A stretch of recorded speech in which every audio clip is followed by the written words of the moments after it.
Hello' everyone, welcome to my channel. আশা কৰোঁ সকলো ভালে আছে।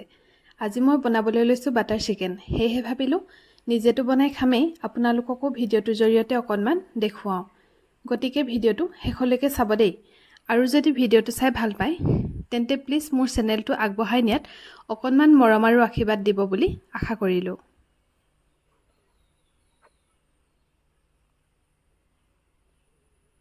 এতিয়া মই এটা পাত্ৰত অলপমান মাংস লৈ লৈছোঁ আৰু তাতেই আদা নহৰু পেষ্ট এচামুচ, প্ৰয়োজন অনুসৰি অলপমান নিমখ আৰু নেমু এটুকুৰা চেপি লৈ ভালদৰে এই মাংসখিনিত সানি প্ৰায় 30 মিনিট সময়ৰ বাবে মেৰিনেট হ'বলৈ ৰাখি থ'ম।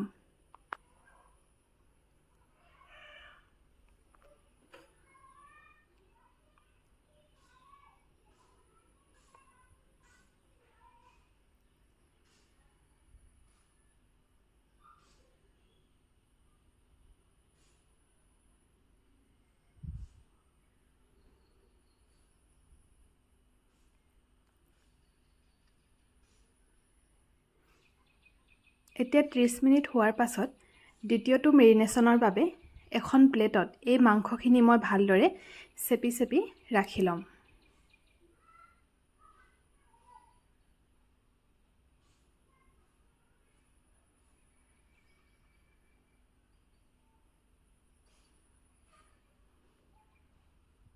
এতিয়া এটা পাত্ৰত সৰিয়হৰ তেল অলপমান দি লৈছোঁ।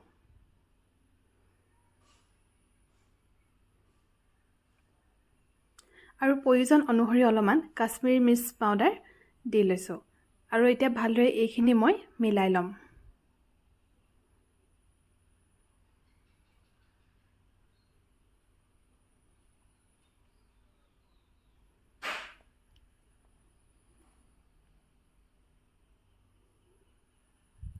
আৰু এতিয়া ইয়াতে অলপমান দৈ দি ল'ম।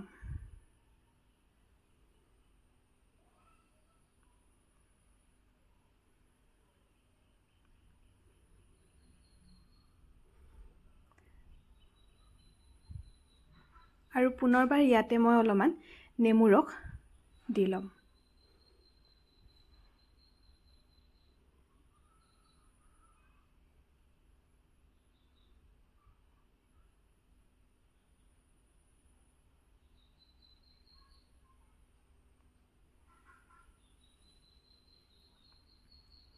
আৰু এতিয়া ভালদৰে এই গোটেই মিশ্ৰণটো মই মিলাই ল'ম।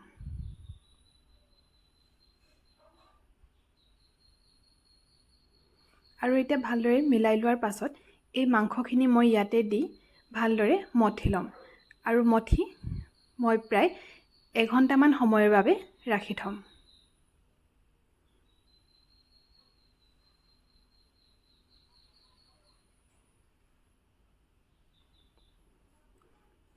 এতিয়া মই গেছত এটা কেৰাহী পাতি দিছোঁ আৰু তাতে অলপমান পানীও দি লৈছোঁ। আৰু এতিয়া মই ইয়াতে টুকুৰা টুকুৰকৈ কাটি লোৱা অলপমান বিলাহী দি লৈছোঁ।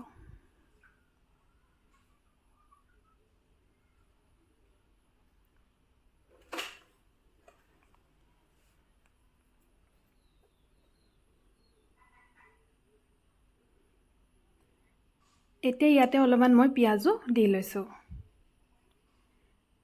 কেইফুটামান নহৰু ইয়াতে মই দি লৈছোঁ। আদা অকণমানো মই ইয়াতে দি লৈছোঁ। আৰু এখিলা তেজপাত ইয়াতে মই দি লৈছোঁ। আৰু এতিয়া ইয়াতে কেইটামান লং, ইলাচি আৰু অকণমান ডালচেনি ইয়াতে মই দি লৈছোঁ। আৰু এতিয়া মই ইয়াতে কেইটামান কাজু দি লৈছোঁ। আৰু বাটাৰ চিকেন বনাইছোঁ যেতিয়া বাটাৰটো দিমেই নহয় জানো, সেয়েহে এতিয়া মই বাটাৰো ইয়াতে অলপমান দি লৈছোঁ আৰু ভালকৈ এই গোটেইখিনি মই মিলাই ল'ম।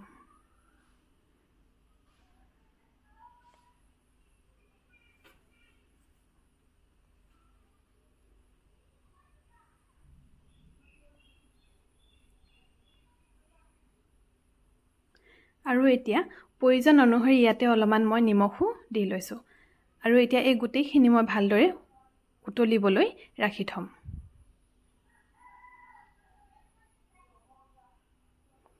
ভালদৰে উতলি অহাত ইয়াতে মই এতিয়া আকৌ কাশ্মীৰ মিৰ্চ পাউডাৰ এচামুচ দি লৈছোঁ। এতিয়া এইখিনি ভালদৰে আকৌ মিলাই লৈ প্ৰায় সিজি অহালৈকে মই ইয়াতে ৰাখি থ'ম।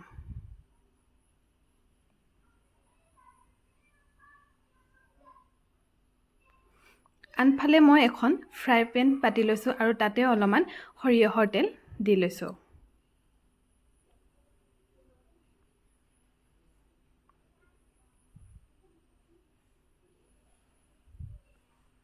আৰু এতিয়া এই মাংসখিনি মই ভালদৰে ফ্ৰাই কৰি ল'ম।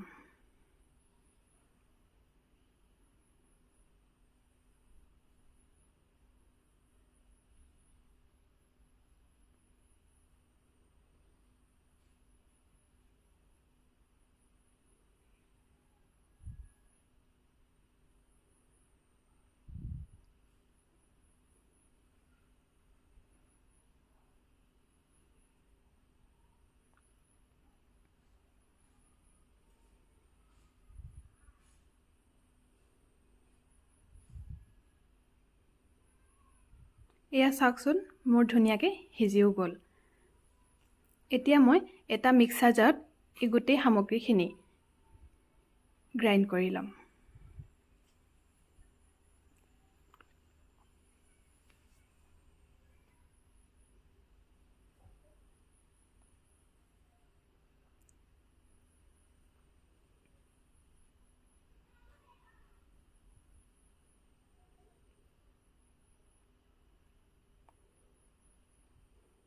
এয়া মোৰ ধুনীয়াকৈ গ্ৰাইণ্ড কৰা হৈ গৈছে।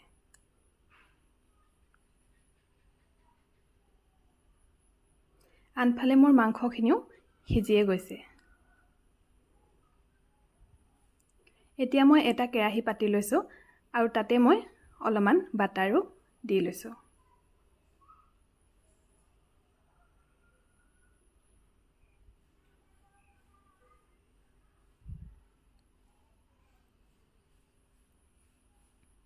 আৰু এতিয়া মিহি মিহিকৈ কাটি লোৱা অলপমান আদা ইয়াতে মই দি লৈছোঁ।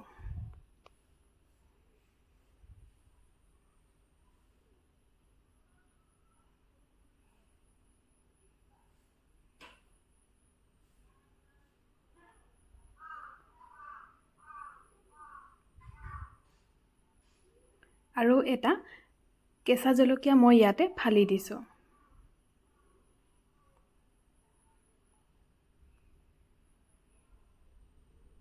আৰু এতিয়া গ্ৰাইণ্ড কৰি লোৱা মিশ্ৰণখিনি মই ইয়াতে দি লৈ ভালদৰে ভাজি ল'ম।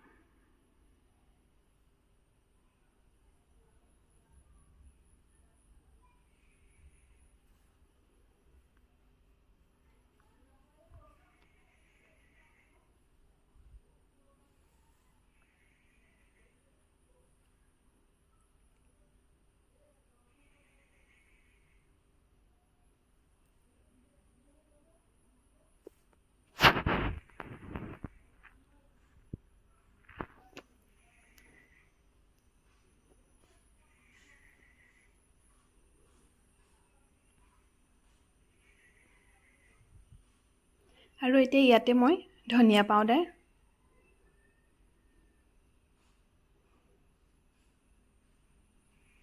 জিৰা পাউডাৰ আৰু অলপমান গৰম মছলা পাউডাৰ ব্যৱহাৰ কৰিম।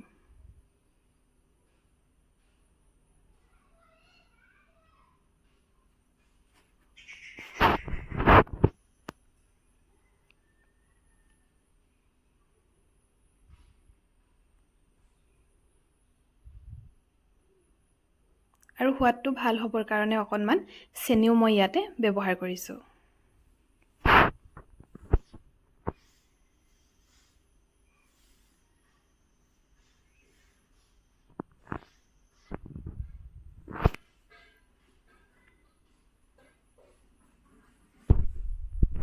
আৰু এতিয়া প্ৰয়োজন অনুসৰি নিমখ অলপমানো ইয়াতে মই দি লৈছোঁ।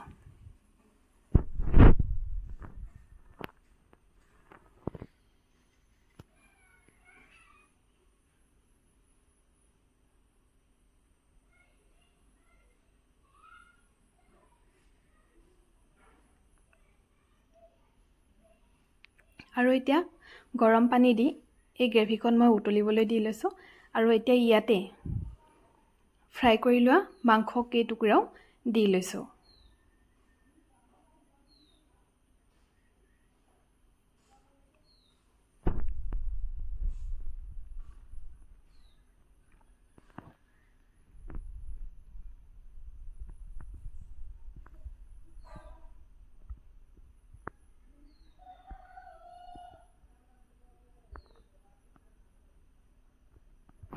আৰু এতিয়া ভালদৰে এই গোটেইখিনি মই মিলাই ল'ম।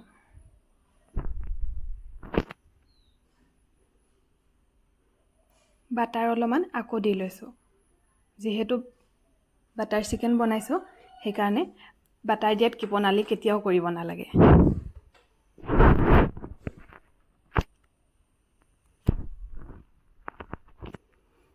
আৰু এতিয়া মই অলপমান কচুৰি মেথিও ইয়াতে দি লৈছোঁ। আৰু এতিয়া আমুল ফ্ৰেছ ক্ৰীম অলপমানো ইয়াতে মই দি লৈছোঁ।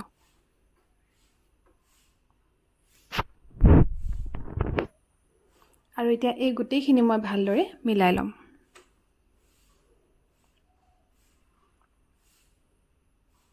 এইখিনিতে মোৰ ভিডিঅ' অকণমান স্কিপ্ট হৈ গ'ল, বেয়া নাপাব দেই। মই এই গ্ৰেভিকণৰ স্মকি ফ্লেভাৰ অকণমান আনিবৰ কাৰণে কাঠৰ টুকুৰা এটা জ্বলাই এঙাৰ কৰি লৈছিলোঁ আৰু বাতি এটাত দি পিনে অলপমান ঘিউ দি দিছিলোঁ যাতে গ্ৰেভিকণৰ স্মকি ফ্লেভাৰ এটা আহে।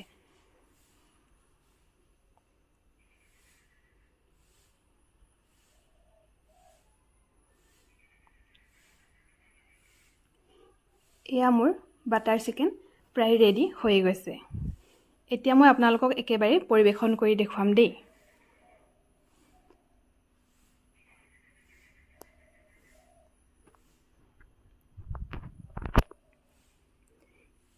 এয়া চাওকচোন, হৈ গ'ল মোৰ বাটাৰ চিকেন।